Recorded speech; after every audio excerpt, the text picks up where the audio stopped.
Welcome to the English Conversation Club podcast by Business English with Christina, the greatest global community for improving your fluency and confidence in speaking English, networking with motivated professionals from all over the world, and having fun while talking about the hot topics of our time.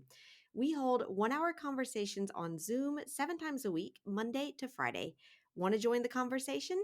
Get a 40% discount on the first month of membership with the discount code ECC40. You'll be surprised at everything the club makes possible. So join us.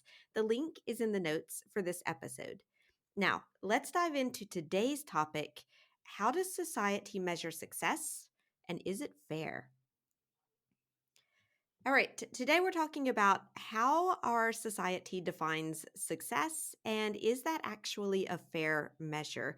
You know, personally, I work with a lot of high performing professionals in international context, and I've seen, just firsthand how different the concept of success can be different. Across different cultures, different countries, even just different individual perspectives. So it's really interesting to see that there is no one definition of success. Now, despite that, society often tells us that there is one definition of success. It includes things like a job that pays a big salary, a prestigious title or job title, having a big house, being someone who is well known by the public, maybe being things like, being an influencer, things like that. Um, and these are sometimes, I guess, things that society tells us from a young age that we need to work towards. There's I don't know if this is true in all countries, but in the US, we often say that parents want their kids to become a lawyer or a doctor because it's a very prestigious job and a marker of success for a lot of people.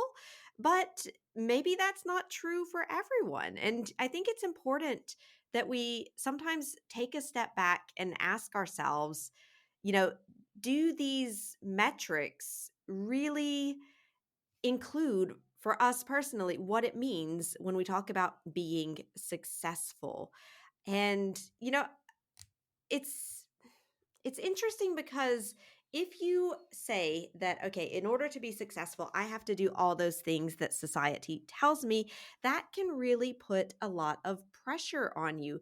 And it means that sometimes you're looking too much for external validation, and sometimes even at the cost of your own happiness, your health, your relationships. And that sort of narrow definition of success doesn't leave a lot of room for personal growth, for creativity, for enjoying the simple things in life, which personally are all things that I would like to strive for rather than a big house or a fancy car. I don't care what car I drive as long as it's kind of nice and comfortable, but I don't need a fancy, expensive car. And that's just my definition of success or part of my definition. And then also, sometimes if we think about the success stories that often don't make the headlines, things like finding maybe profound personal fulfillment in a path less traveled. I mean, there are so many unsung heroes whose success might not be measured in money or stock options or Instagram followers, but who actually touched a lot of lives, who overcame challenges, who got just maybe it's just personal satisfaction. That's okay. These, for me, are the people who are really inspiring future generations. Maybe entrepreneurs solving local problems rather than, I don't know, sending cars into space, for example. For me, that having that impact locally and on real people's lives, for me, I think is I would feel more successful if I did that rather than if I sent a car to Mars. But professionals from different backgrounds, they might have different ideas of a success. And so this is really, when we dig into it, it's far more nuanced and personal than society's broad general definition of success. I mean, some of the people that I've met and who are the happiest and who feel successful by their own measures, they're doing things like, I don't know, maybe working just a few days a week or spending more time with their kids. Maybe they're making less money, but they have decided what success means to them.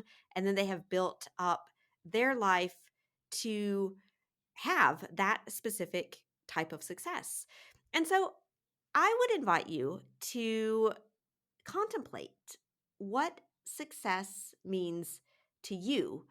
Is it aligning your career and your job with your personal values? Is it finding a sense of peace and contentment? Is it having more free time, perhaps at the cost of working, of making less, but having more time for yourself and your family and your friends?